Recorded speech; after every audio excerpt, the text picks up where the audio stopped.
Pourquoi tu as des leads mais pas de signature? Ce document, il s'adresse aux agences, consultants et freelances qui génèrent des leads, prennent des calls, mais signent beaucoup moins que ce qu'ils ne le devraient. Et si tu te reconnais dans au moins un de ces points, j'ai des rendez-vous mais peu de deals, les prospects disent que c'est intéressant mais ne décident pas, je fais beaucoup de calls pour peu de résultats, alors lis bien ce qui suit. En fait, le problème, c'est pas du tout ton marché, le problème, c'est pas la concurrence, c'est 90% des cas, c'est même pas ton closing. En fait, le faux diagnostic le plus courant, on va se dire que quand les signatures ne suivent pas, la plupart des agences, des coachs, des freelances, des prestataires pensent que il me faut plus de leads, je dois mieux closer, je dois baisser mes prix. Mais en fait, tout ça, c'est totalement faux et c'est un mauvais diagnostic. En fait, la majorité des agences que j'analyse, le vrai problème, il se situe avant même le closing. En fait, on va avoir une qualification qui est inexistante, un cycle de vente qui est assez flou, et surtout une promesse qui est vraiment mal cadrée. Résultat, on a beaucoup de discussions mais peu de décisions. Et du coup, ça crée beaucoup de zones de frustration. Et en fait, la vérité que peu d'agences acceptent, c'est que tous les leads ne doivent pas devenir clients. En fait, une agence qui scale, elle va refuser des prospects, elle va écourter des calls, elle va disqualifier rapidement.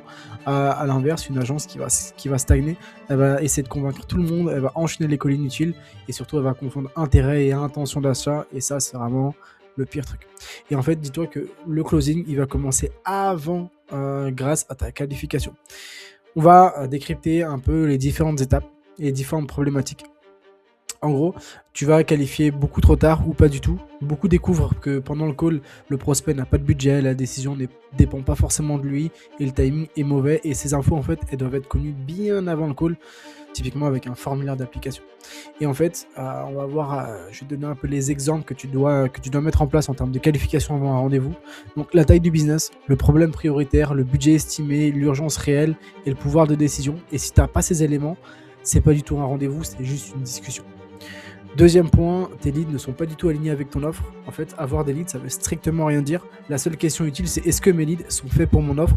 En fait, le problème fréquent par rapport à tout ça, c'est qu'on va avoir une cible qui est vraiment trop large, un message qui est vraiment trop générique et surtout une promesse qui est mal positionnée.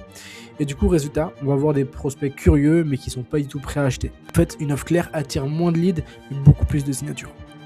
Ensuite, troisième étape, c'est ton cycle de vente qui est improvisé. En fait, si ton call dépend de ton humeur, ton énergie et le profil de ton prospect, alors tu n'as pas du tout un cycle de vente, tu fais juste ça à l'improvisation. Et en fait, une agence qui signe régulièrement, elle va avoir une structure de call qui est vraiment ultra claire, des étapes définies et surtout un process de décision qui est ultra cadré. En fait, le prospect, dis-toi qu'il doit sentir que, ok, purée, ce process, il existe même si je suis pas là, en fait, le truc qui tourne automatiquement. Ensuite, quatrième étape, quatrième problématique, c'est que tu vas pitcher beaucoup trop tôt. L'erreur classique, en fait, tu vas présenter ton offre avant d'avoir créé le cadre. Et en fait, si tu fais ça, c'est que tu veux juste vendre trop tôt et ça sert strictement à rien. En fait, ton prospect, il n'a pas du tout verbalisé son problème, il n'a pas reconnu l'impact financier et surtout, il n'a pas admis l'urgence. Et du coup, ton offre, elle va arriver beaucoup trop tôt pour lui. En fait, le closing, c'est pas juste une présentation, c'est juste une suite logique des choses par rapport à ta découverte, la problématique identifiée et ta solution. Ensuite, cinquième problématique, c'est que tu réponds aux objections au lieu de les prévenir.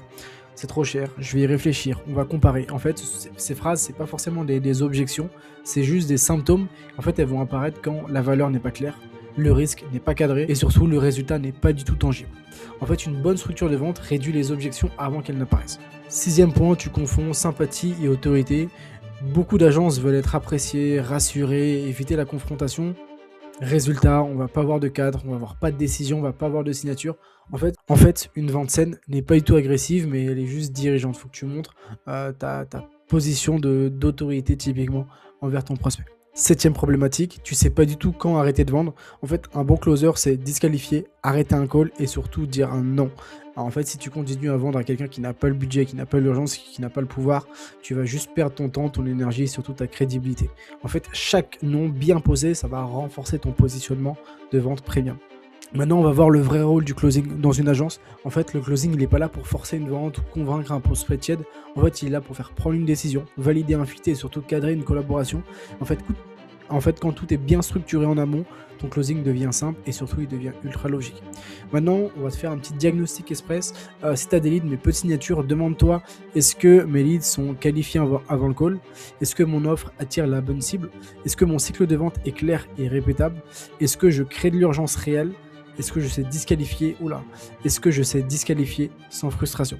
Et en fait, si tu bloques sur plusieurs points, un des points. En fait, le problème, c'est pas du tout ton talent, c'est pas du tout tes compétences en vente, c'est juste ton système de vente qui n'est pas top. Donc conclusion, on va voir que les agences qui signent régulièrement, elles n'ont pas plus de leads, elles n'ont pas plus de talent, elles n'ont pas plus de script magique. En fait, elles ont juste une qualification qui est ultra stricte, un cycle de vente qui est maîtrisé et cadré, et surtout un cadre qui est ultra clair. Et en fait, générer des leads, c'est une compétence, les transformer en clients, c'est juste un système.